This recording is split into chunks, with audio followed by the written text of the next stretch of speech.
Just remember what your old pal said. She says, you got a friend in me. Yeah, you got a friend in me.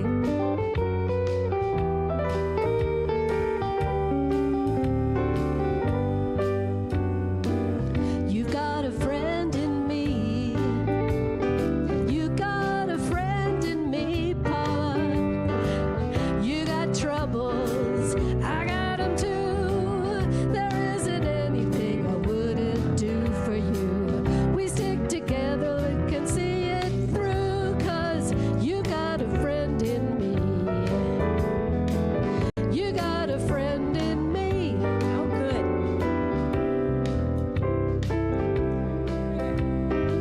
Some folks might be a little smarter than I am, bigger and stronger too. But none of them will ever love you the way I do. It's me and you, girl. And as the years go by,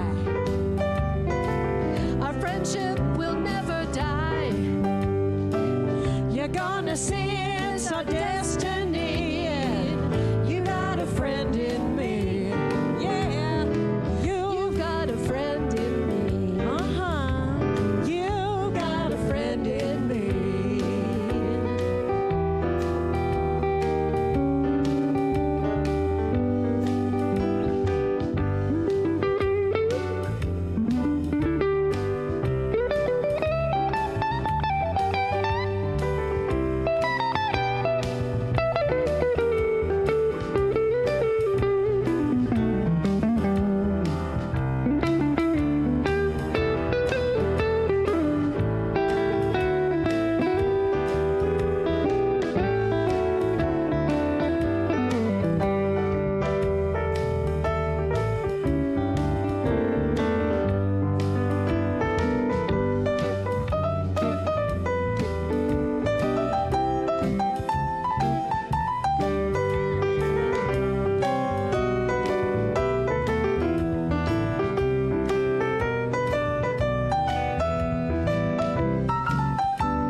Some other folks might be a little bit smarter than I am, bigger and stronger too.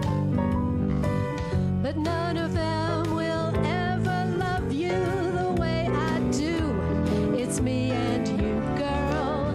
And as the years go by, our friendship will never die. No way. You're gonna see it's our destiny. You got a friend in me, Susie.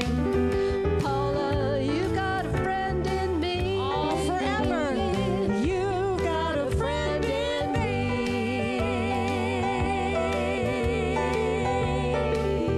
Heck yeah.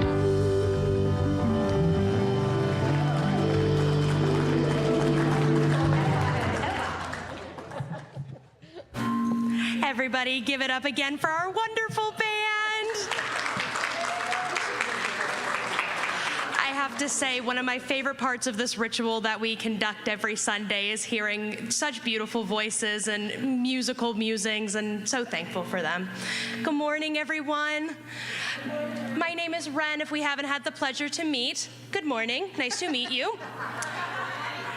It is an honor to be here and to do the welcome. I have so loved this. Closer, away, closer, okay.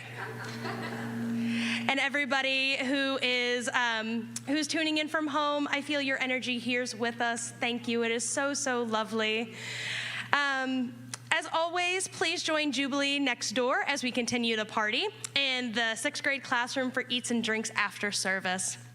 I have to say, in addition to music, in every house of worship I've been in, my favorite part is connecting with friends, old and new, over treats and homemade dishes after service. Breaking bread together and celebrating each other shouldn't just be something after life's biggest moments in life, love, and death, but every day is quite the celebration. And I'm excited to hear more about the gift of friendship from our friend Alba Onofrio and the reflection of this theme. Thank you so much for being here today.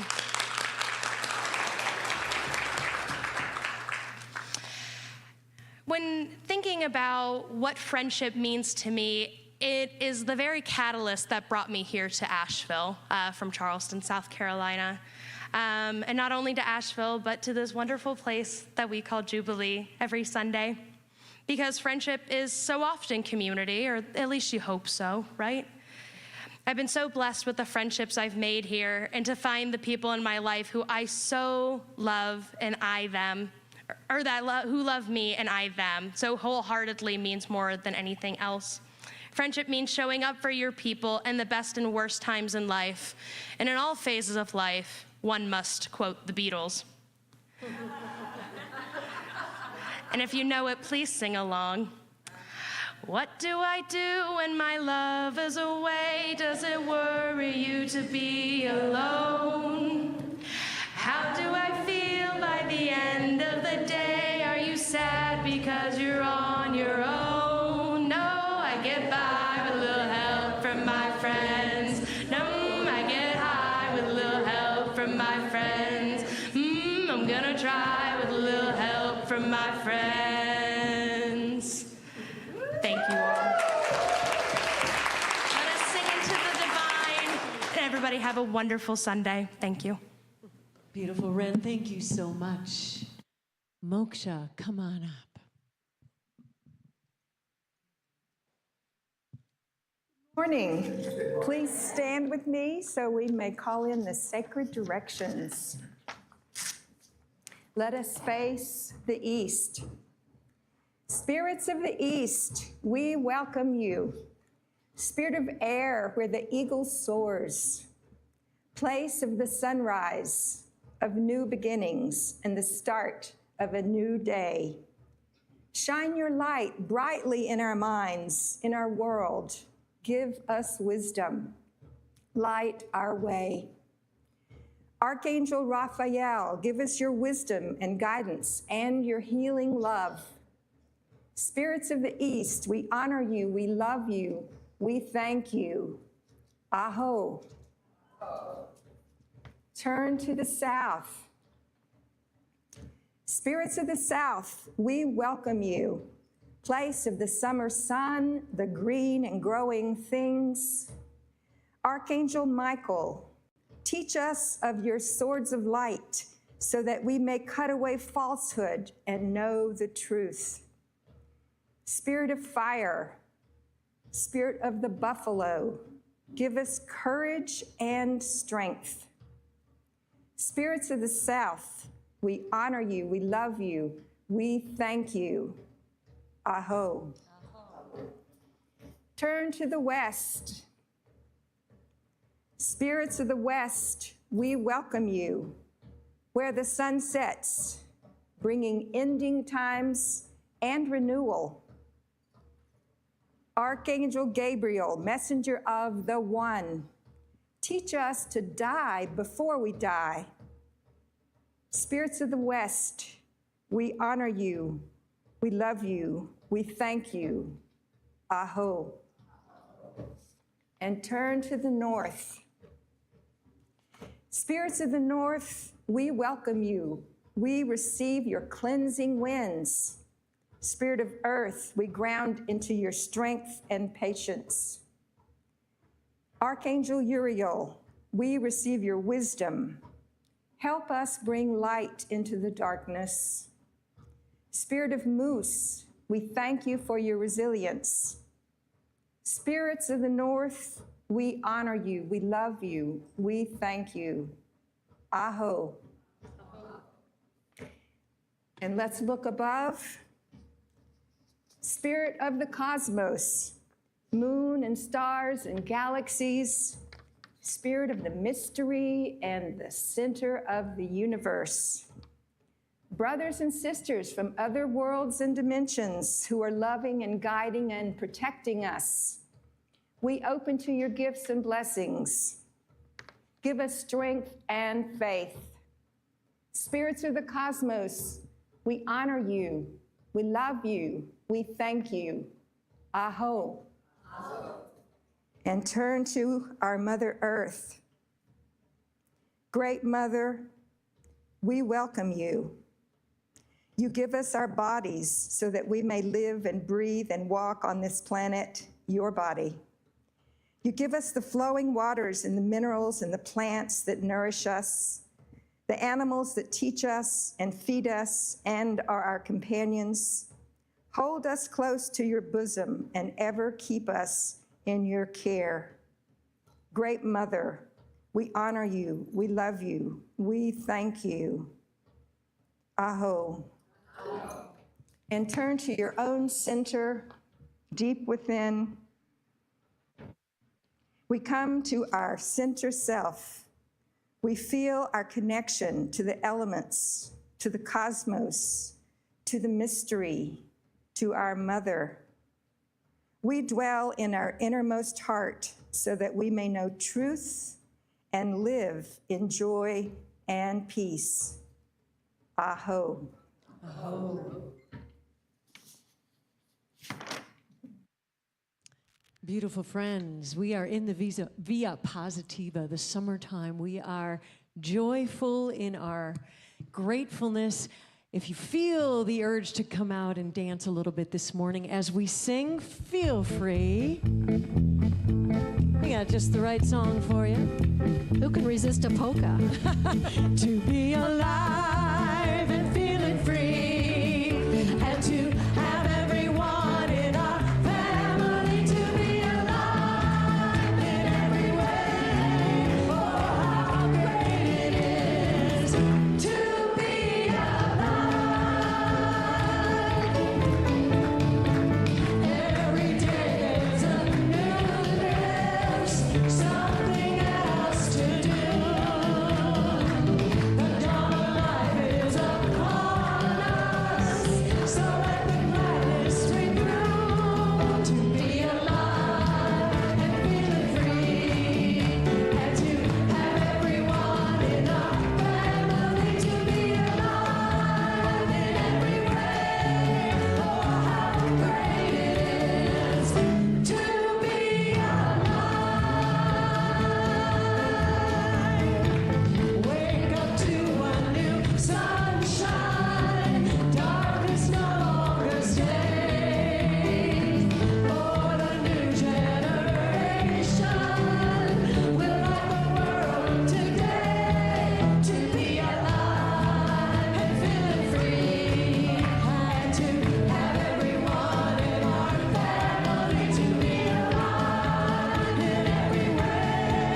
Oh, how great it is to be alive, to be alive, to be alive.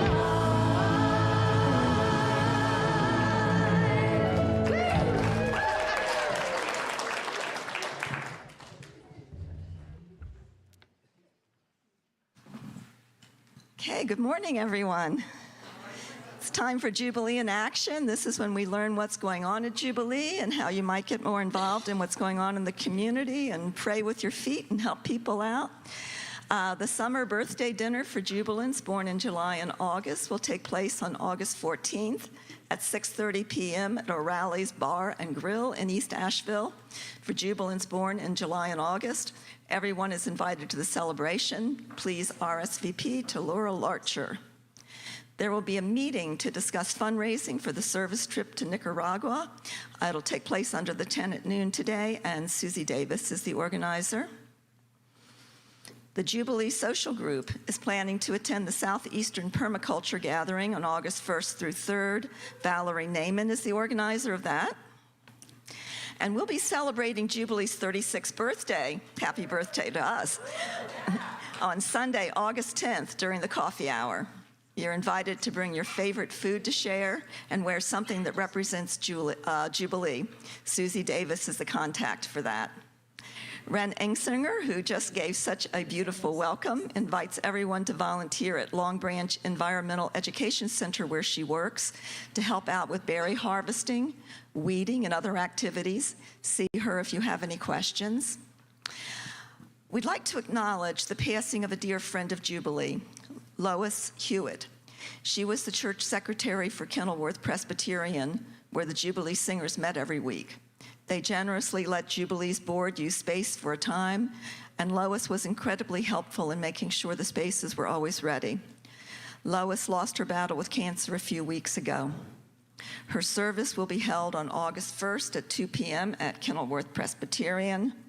Their pastor, Alan Smith, was an intern with Jubilee in the 90s and says he has always had a gentle place in his heart for our community. Hence, Lois's sweet care for our needs during a tough transition from our Wall Street home. See Susie Davis or Sally Carter if you have any questions. Please consider taking an active role in one of our community-led Sunday celebrations. We've simplified the volunteering process, and Jean Marie Murphy is now the contact if you would like to do the welcome, lead the meditation, share a gift, or call the directions. To suggest a news story or read these announcements, see me. Contact information and links for all these announcements are on the back of the newsletter and on the homepage of the website. And everyone is invited to coffee hour in the 6th grade classroom. Nicaraguan coffee will be for sale for $15 a pound during coffee hour. Cash or check made out to Jubilee, please. And that is it for Jubilee in Action. Thank you, Michele. All right, well, the basket's on the table, everybody. Every penny you drop in there goes to help feed the hungry. Let us stand, let us sing a song in friendship to one another. When you're down and troubled and you need a helping hand and nothing, oh, nothing is going right. Close your eyes and think of me, and soon I will be there to brighten up even your darkest night. You just call out my name, and you know wherever I am, I'll come running to see you again. Winter, spring, summer, or fall, all you have to do is call, and I'll be there. You got a friend.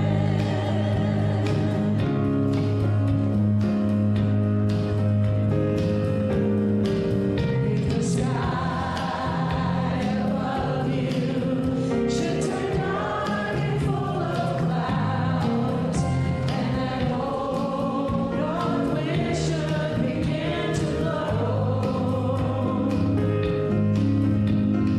keep your head together and call my name out loud, and soon I'll be knocking upon your door.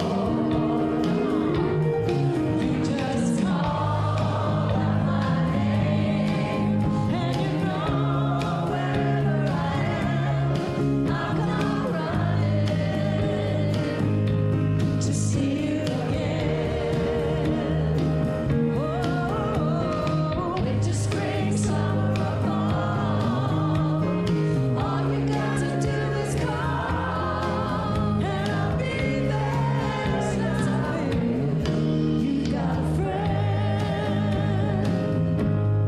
You got a friend. Ain't it good to know you've got a friend?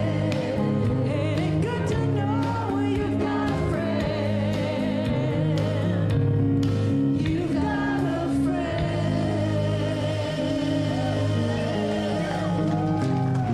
Oh, yeah.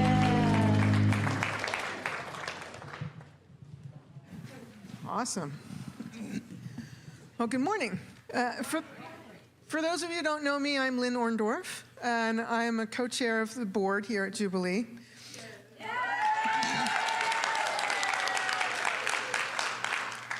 And we're about to make the board just a little bit larger because John Maddox, one of our friends here in Jubilee, is joining the board.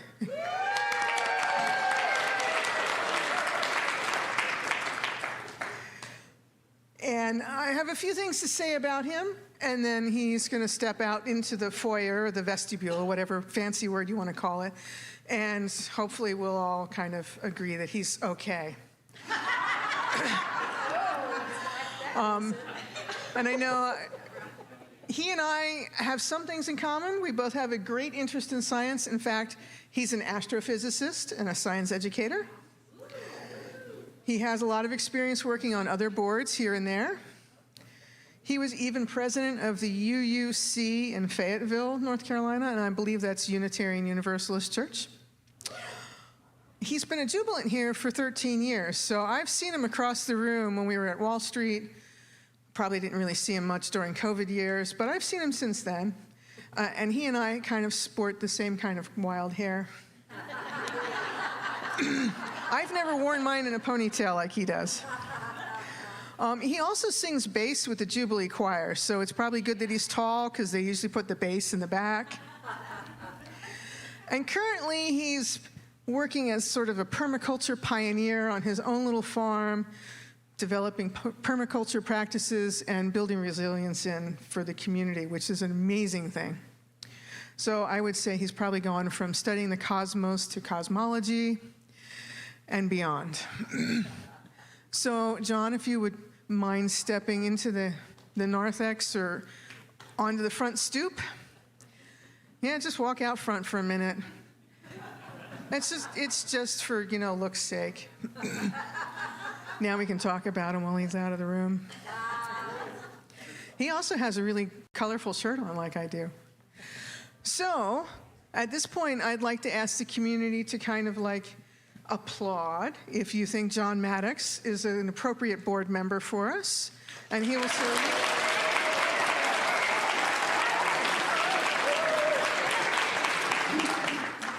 I'd say that's a pretty good consensus. So, welcome, John.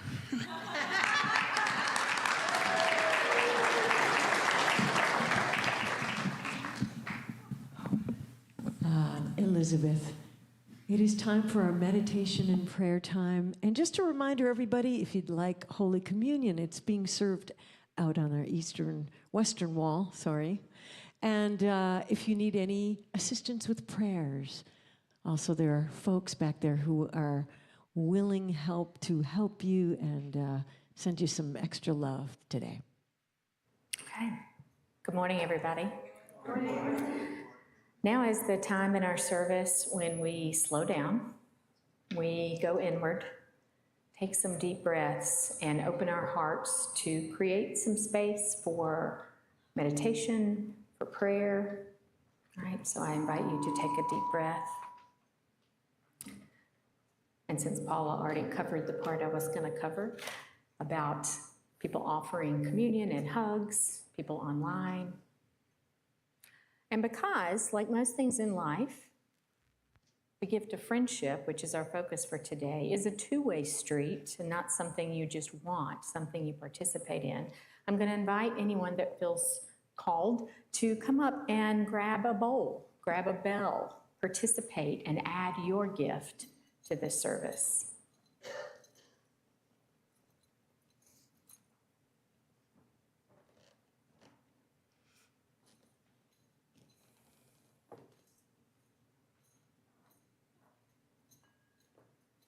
There's a few more.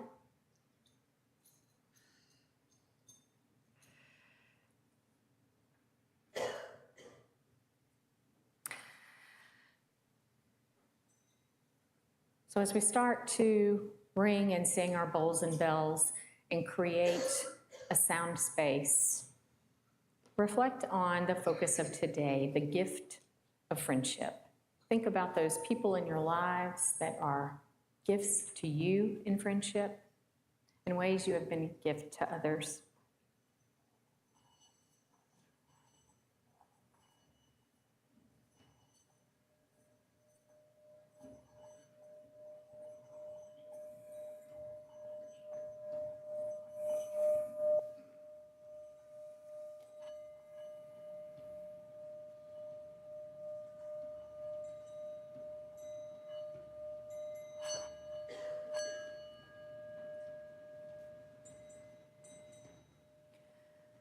We all long for friendship and connection. It's one of the deepest needs we have. In my work as a counselor, I have so many people that say, I just need more friends. I'm lonely. I had friends. What happened to them? It's such a simple word, but it has a lot of complicated requirements. It takes a lot of energy. We want kindness. We want support.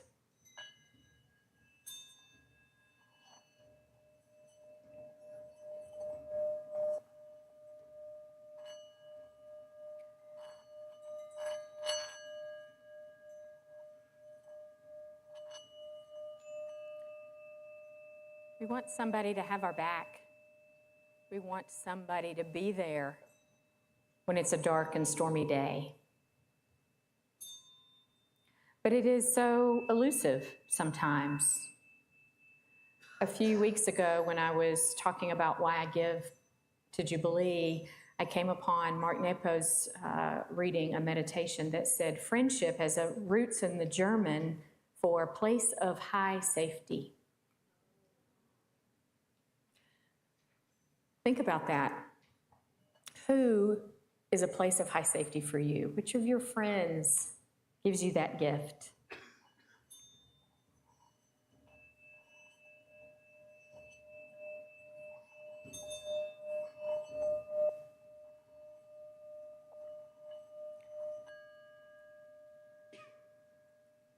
Some of us want real friends, honest friends, who will tell us when we're acting like a jerk, who would tell us when we have something in our teeth, right? But I invite you to think about the flip side of the gift of friendship, not just as the receiver, but as the giver. Who are you a high place of safety for? How do you show up for others as a soul friend? Anam Cara.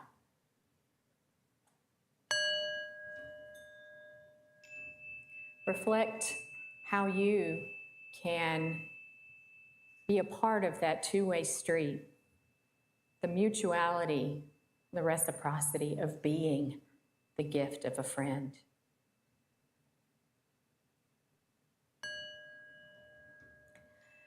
And as we open our hearts and minds to what we can do to reach out to others, as well as waiting for others to reach out to us.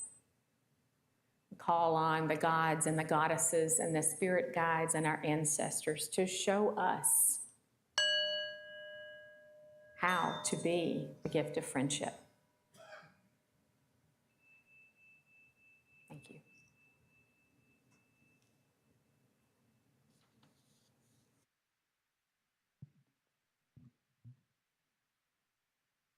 Thank you so much, Elizabeth. And next we will stand, we will sing our song of peace. Midway through, we'll be able to say hello to one another with a handshake or a smile or a hug. You all know this one. Let me hear you sing. Give me love, give me love, give me peace on earth, give me life, keep me free from hurt, give me hope, help me cope with this heavy load, trying to touch and reach you with heart and soul.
All right, everybody. You can pull yourselves apart from one another. We'll allow Patricia to offer her gift of poetry to us. There'll be time later at coffee hour. Okay. Hi, I have 2 poems I'm going to be reading today. The first one was written by one of my favorite poets, Rosemary Watulo Tromo, and the second one I wrote. But I'm going to do the first one first. It's called Sitting in a Circle of Friends.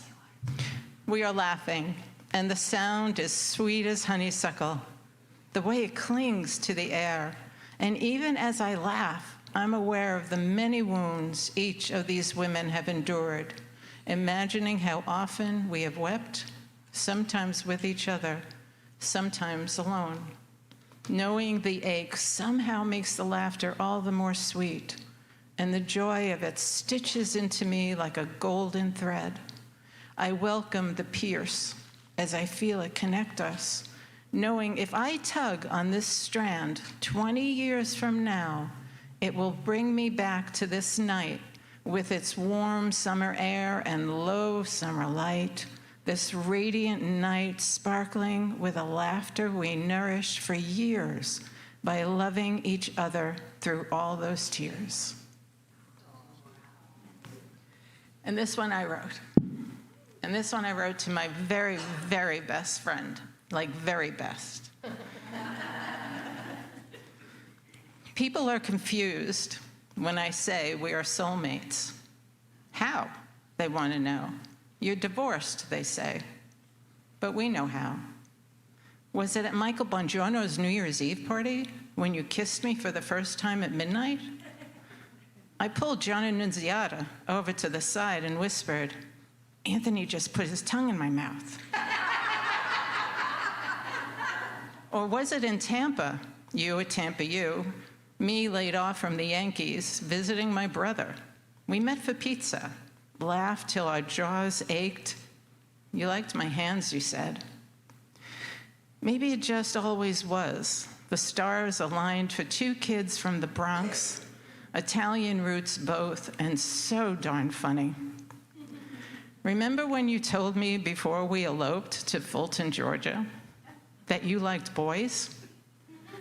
I don't remember that, but I'm sure that if you did say it, I would have said, so do I.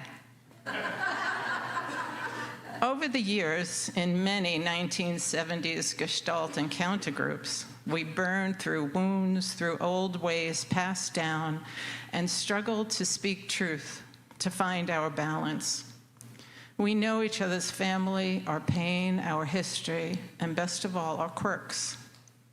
Our love is deep, connected, and filled full of warmth and humor that flows naturally from our heart and soul, that deepens our affection, our deep connection that grows in ways no one can describe, not even us.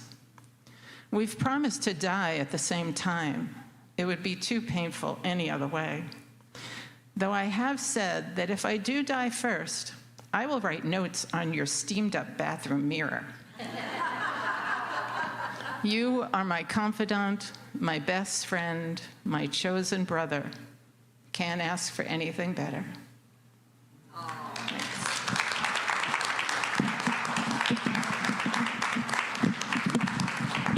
Thank you so much, Patricia.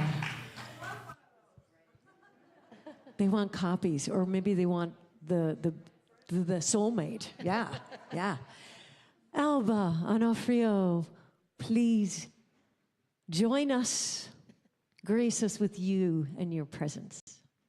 Good morning, Jubilee. Thank you. I'm so glad to be here with y'all. It does my heart so well. We're going to start with our scripture readings for this morning. The first one is from John chapter 15, verse 15 through 16a. I no longer call you slaves because a master doesn't confide in his slaves. Now you are my friends. And another. I wish it need not have happened in my time, said Frodo. So do I, said Gandalf. and so do all who live to see such times. Tolkien, Lord of the Rings. This is ancient wisdom and holy word. All creation is wisdom and holy word. All creation sings of wisdom and God. Hallelujah.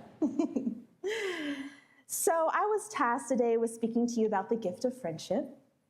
So now there are fair weather friends, Facebook friends, best friends, boyfriends, drinking buddies, bromances, partners in crimes and pals, girlfriends, work friends, casual friends, comrades, confidants, flirty friends, friends of friends, fake friends, forever friends, frenemies, friends with benefits, childhood friends, friends of the family, and of course, toxic friends.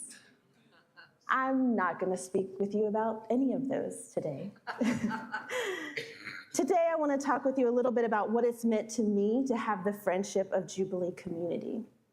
Michele recently contacted me to say that there were some Jubilants who were like, so what's up with these Jubilant ministers who are like on the website but aren't ministers at the church, and what's that about? And so I want to take my few minutes here with you all this morning to give you a little peek into what it's meant to me to be the evangelist and missionary, volunteer minister with Jubilee. My daughter, my love, and I are moving back to Mexico City at the end of this week, and with all that's going on right now, I'm not sure when we'll be with you all again. And this exact neighborhood is where I grew up over on Pennsylvania Avenue, with my great-grandmother, who also raised her kids here in the 50s. So it's a time of many goodbyes this week, and I'm feeling pretty tender this morning, just so you know. Last year was the 10th anniversary of my graduation from seminary. This year in October marks the 10th anniversary of my ordained ministry, combating white Christian supremacy and weaponized religion for LGBTQIA communities in the US South and in the global South. And next year will mark the 10th anniversary of me being installed here in Jubilee. So lots of big numbers. In these 10 years, I have preached, taught the Bible, worked with activists, and spoken with queer and trans people in person and on the ground in places like Kenya, Rwanda, Uganda, South Africa, New Zealand, Philippines, Singapore, Thailand, Costa Rica, El Salvador, Colombia, Ecuador, Mexico, and next month will be Brazil, and the next month will be Bolivia. So when I say all over, I mean it. And in particular with queer and trans people, sex workers, refugees, feminists, and activists. Many of us have many of those identities in one. And all this work happens through a 28-year-old nonprofit that's a transnational LGBTQ organization started by Reverend Dr. Mel White and his husband, Gary Nixon. They moved from California to Lynchburg, Virginia, literally across the street from Liberty University, just to give Jerry Falwell hell. True story. And as you will know, Liberty University, like most private Christian Bible colleges, was originally a segregation academy to protect white youth from integration under the guise of freedom of religion. So it is in that legacy that this work of nonviolent, relentless resistance continues. And I started at Soul Force as a spiritual strategist and now as the executive director. But what I want you to know this morning is this: my ministry has only felt possible because Jubilee existed. And everyone here embraced me and my mission and my call to the work, as radical as it was. The first time I came to Jubilee was in the mid-90s. I was a teenager and I heard Howard preach for the first time, and he was preaching this very familiar parable or story about turning the water to wine, right? We know it's in John. I had heard it dozens, if not at least 100 times. John chapter 2, Jesus' first miracle, wedding at Cana. You know, he gets his call to ministry, he accepts, he turns the water to wine, saves the wedding reception, blah, blah, blah, blah. I knew it so well, growing up Southern Baptist. And I thought I knew where the sermon was going but it was Howard, but I didn't know who Howard was, so I still to this day have no idea what the point of his sermon was. I don't, but I will never forget how he talked about the stewards filling up these huge vessels that originally held water and telling the stewards to fill it up to the top, to the brim, like overflowing, and how Jesus turned the water to wine, and how they'd already gone through all the wine already, so it wasn't like they were like, didn't have something to drink.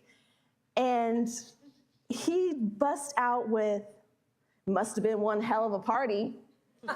And then talks about how it was such a blowout that Jesus and Mary and the disciples had to go to Capernaum for a few days just to recover. So one, it was the first time I ever heard a pastor curse. So that blew my mind in and of itself. And it was also the first time in all of my years being in church, and we literally lived Asheville Wesleyan Church on Pennsylvania Avenue. We literally, the church was right here, and the parsonage was right here. So like when I say I was there every time the doors open, I really do mean that.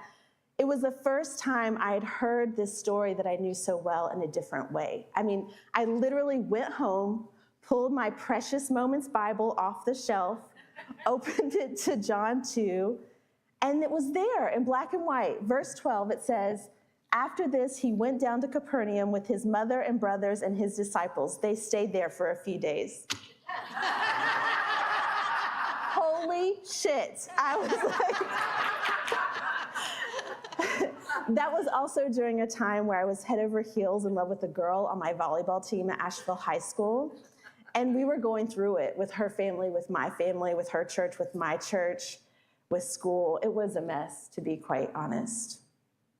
So what that did for me was that it told me that there are things in the Bible that I just couldn't see. Even when it was right there, it was the first time I understood that my brain had been programmed to read the text in a very specific way, regardless of what it said, and never deviate from that. And implicitly, unconsciously at the time, it taught me that there could be another way.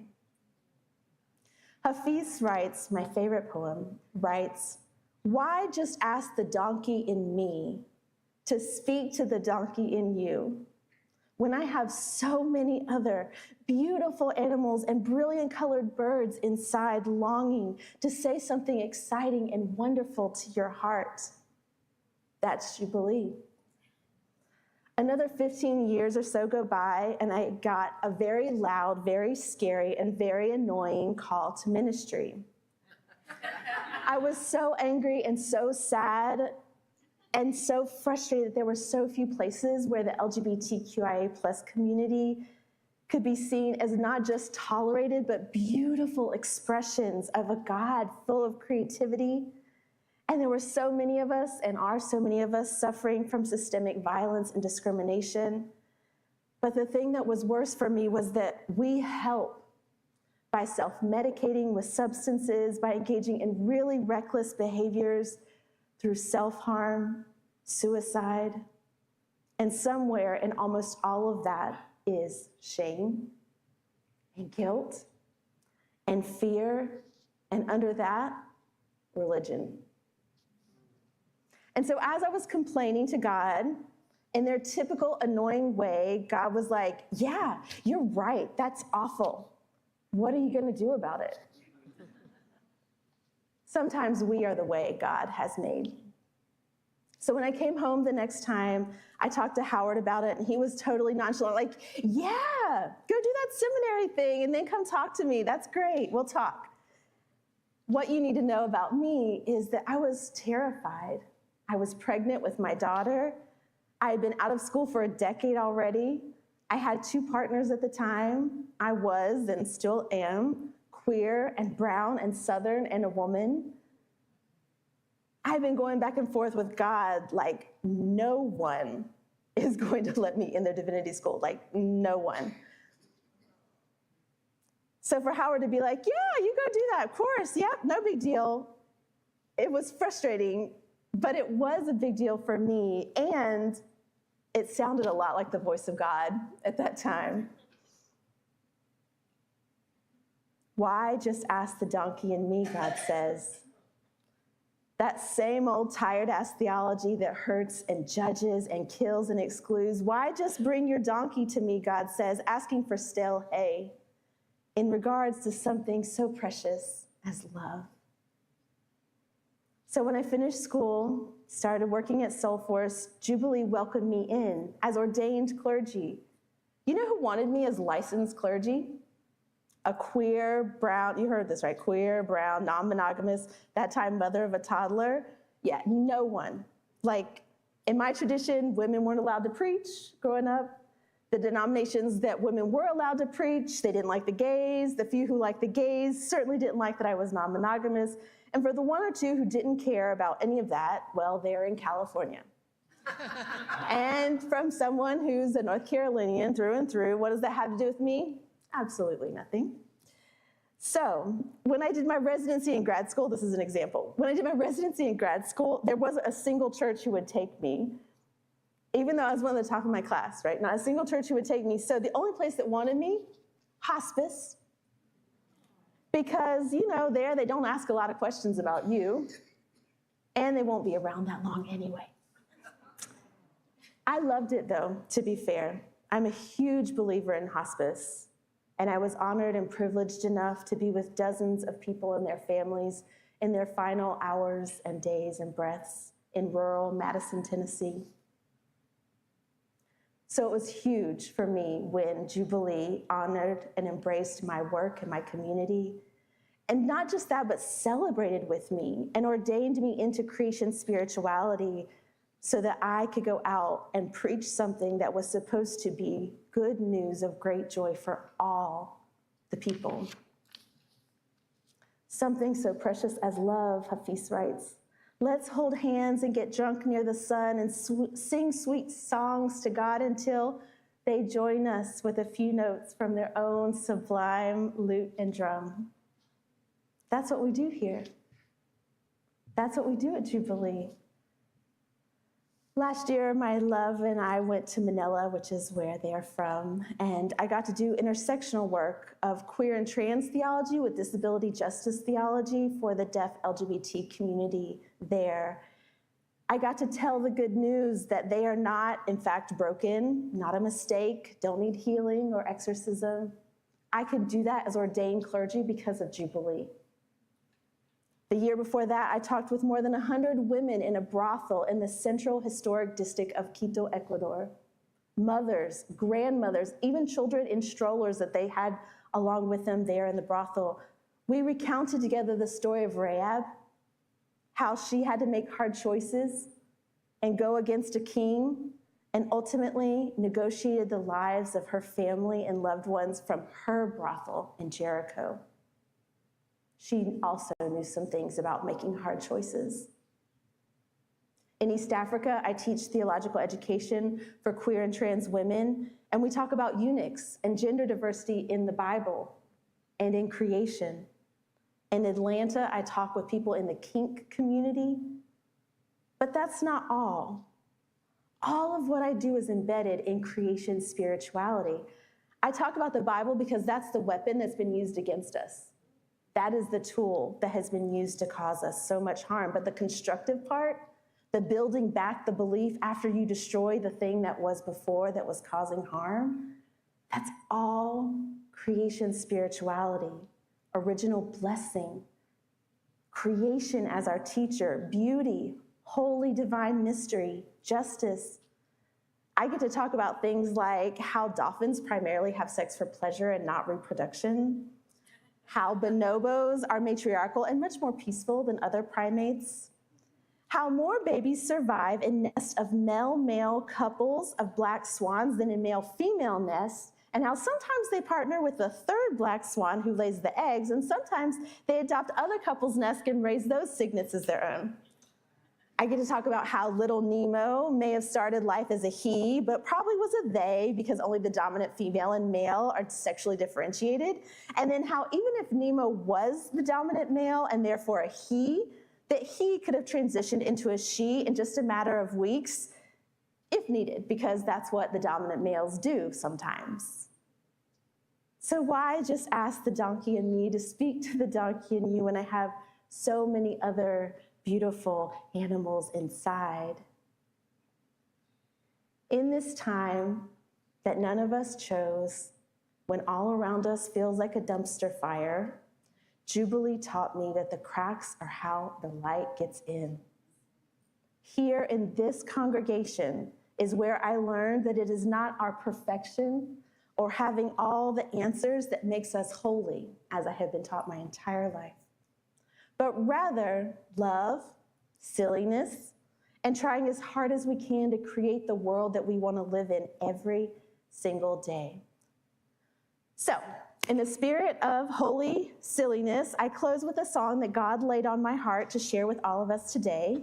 As I was praying and prepping for this topic of friendship, there was a song that immediately came to mind, and it's like this praise and worship song that goes, I am a friend of God, yeah.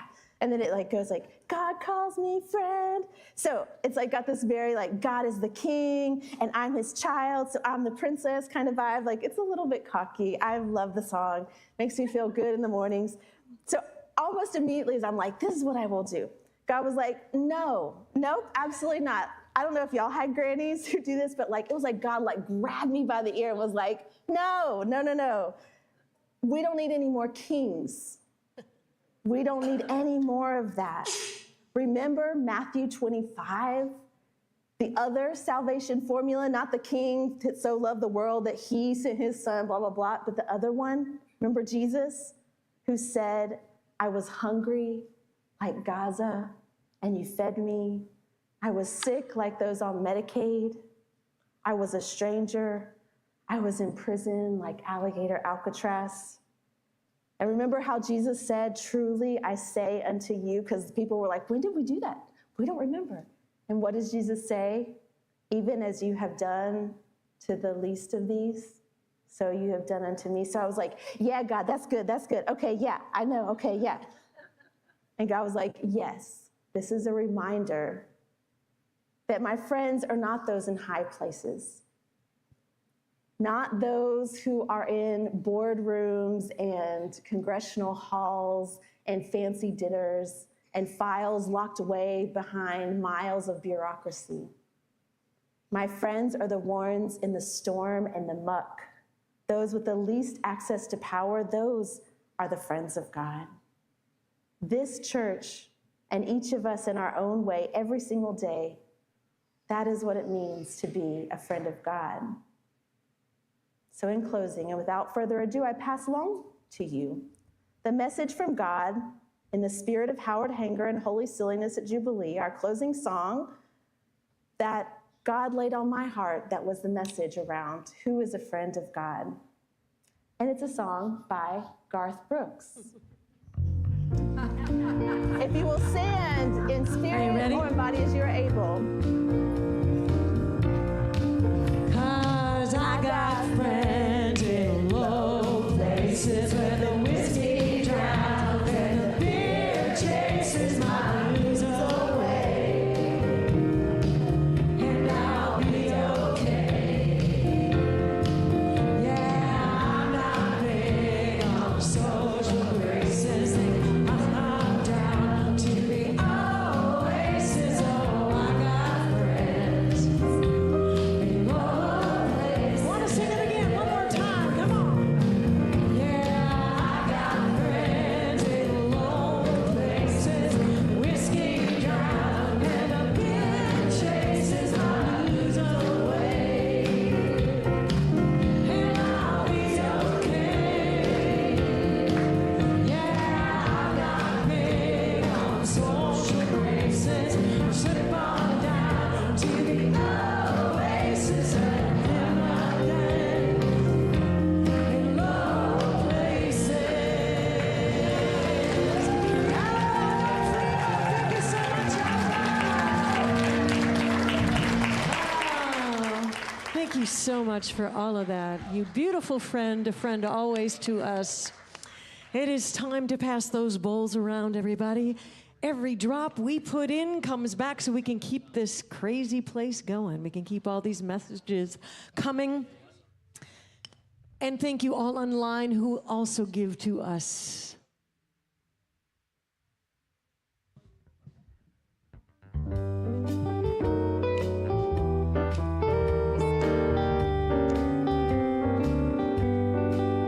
Yeah, you got a friend in me. Yeah, you got a friend in me. When the road looks rough ahead and you're miles and miles from your nice warm bed, just remember what your old pal said.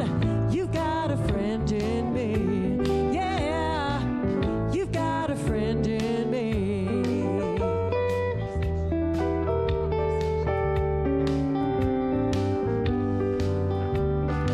Some other folks might be a little smarter than I am and bigger and stronger too. But none of them will ever love you the way I do. It's me and you, girl. And as the years go by, our friendship will never die. You're gonna see it's our destiny. You got a friend in me. Oh yeah, you got a friend in me. Oh, let me hear you sing. You got a friend in me. Oh yeah. Oh yeah. Ah, these beautiful gifts, everybody. These gifts we accept on behalf of the ancestors of our past. These gifts are offered for this present moment, and these gifts are offered for our future. Jubilee, we receive your beautiful gifts in friendship, in love. We will take good care with that. Thank you. Many blessings. Let us stand now and sing ourselves. Oh, sorry. I forgot this part. I forgot this part. Alba's got something for us first. Sorry, you know, have to add a little something. So please do stand in spirit or in body as you are willing and able. We're going to say the St. Francis of Assisi prayer, changing a word or two, but mostly just reminding us of who we are in the world, who Jubilee has always been in the world, and who Jubilee will continue to be in the world with the help of each other and the Divine Holy One. So let's say it together. Creator, make me an instrument of your peace. Where there is hatred, let me sow love. Where there is injury, pardon. Where there is doubt, faith. Where there is despair, hope. Where there is darkness, light. Where there is sadness, joy. O Holy One, grant that I may not so much seek to be consoled as to console, to be understood as to understand, to be loved as to love. For it is giving that we receive, it is in pardoning that we are pardoned, and it is in dying that we are born to eternal life. Amen.